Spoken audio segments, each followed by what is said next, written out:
Bordeaux makes some of the most prestigious wines in the world, with prices to match its reputation. A new release from Chateau will set you back about $1,200 a bottle, and Petrus is about $3,000. One of the reasons that top-name Bordeaux are so pricey is demand from collectors. Another reason is that the wines can be amazingly wonderful. But the reality is that most of us are not going to shell out a month's rent for a bottle of wine. Here to guide us towards some bargain Bordeaux is James Molesworth, Wine Spectator's lead taster for the region and our go-to authority. Thanks for stopping by. Thanks for having me down. You have just finished a massive tasting of Bordeaux. How many wines did you try? Well, I was there to taste the 2010 vintage in barrel, so that was almost 500 samples. You tasted some expensive wines and some value wines. What is the difference for you between them? What's a value wine? Well, value is obviously relative. If you're a wine from Chile, for instance, your value point is probably $10 or $15. Bordeaux is a little bit different because it is a higher priced region. Generally, I look for 30 or under. And you've got two wines here that are sort of in the $30 range. Correct, and they're from the Bordeaux and Bordeaux Superior appellations instead of the big name Pauillac or Pomerol appellations. But you can get some really great wine from there. So you're really looking at a lesser known appellation for these values. You have to get out into the hinterlands, so to speak, of Bordeaux to find the values. This terroir might not be as prestigious as some of the big name appellations, and in difficult years it can be a little less forgiving, but with serious producers they can make some great wine year in and year out.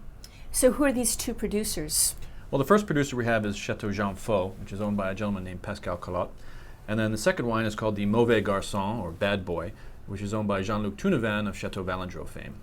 Okay, let's give them a try. So what do you expect? This is the the Chateau Jean-Faux, Bordeaux Superior, 2008.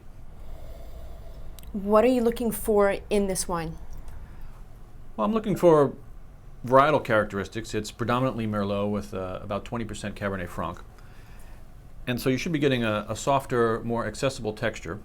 But you should still be getting nice dense fruit, black currant, berry, a little bit of tobacco, and a nice minerality too. These aren't huge wines. They're not the Ozones and Petruses of the Bordeaux wine world. But they do have stuffing. They will age nicely for 2, 3, 4 years. And they give you a little accessibility now, which the bigger names won't do. This is 2008. Correct. So 2 years down the road, they're just happy to drink. It's accessible now and should be drinkable for the next 3 to 5 years. How would you describe the tannins in this wine? There are tannins, but they're not huge tannins. They're nicely integrated. They're a little more supple. And while they would do well with food, it's also a wine that could be drunk on its own. Second wine here from Jean-Luc. The Mauvais Garcon. It's got a nice catchy label. He's the black sheep of Saint-Emilion, kind of does things his own way. And so hence the Mauvais Garcon, the bad boy. The bad boy. Now what you get here is sort of an expertise in terroir because Jean-Luc has been in Saint-Emilion for a number of years. So he sees parcels that are sometimes undervalued, both in Saint-Emilion and then just outside in Côte de Castillon or other appellations. He blends those together, so that's why it has the generic Bordeaux AOC appellation. But what you get is someone making a serious wine.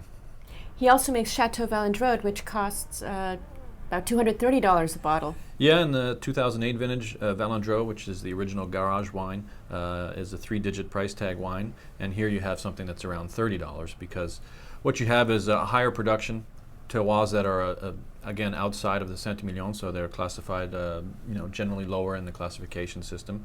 And you get a wine that's meant to be approachable now, but again, can age for 2, 3, 4 years. What would you expect in a $30 wine versus a $220 wine? Well, price, of course, is determined by supply and demand as well as prestige and history. So a $200 wine isn't necessarily 10 times better than a $20 wine, but you're going to get more depth of fruit, more minerality, more ageability from the wines that generally are higher up on the scale. The Mauvais Garcon, again, more approachable now, can age a little bit. Not a wine you'd put away for 10 years, though. This is a wine to be drunk. The tannins are quite different on this wine. Different. They're a little more focused right down the middle, whereas the Jean-Faux I find more supple and around the edges, whereas the Mauvais Garcon is very kind of direct beam of fruit and tannin. You can even see in the color what the different proportion of Cabernet Franc does to the wine. The Jean-Faux with 20% Cabernet Franc has a little more of a mulled spice, tobacco color, and yet the Mauvais Garcon, which is almost all Merlot, very bright, clear plum and cherry color right down the middle. What does the Cabernet Franc give to the wine? It does give it a little more structure. gives it that tobacco note. More black fruit too, black currant, especially when it's ripe. Whereas Merlot is, I consider, more in the red fruit spectrum, plum, cherry. They're really beautiful, and at around $30. Again, a wine you buy by the case, and then you don't have to rush to drink it. Perfect. Thanks for coming by, James, and sharing these Bordeaux bargains. Thanks for having me.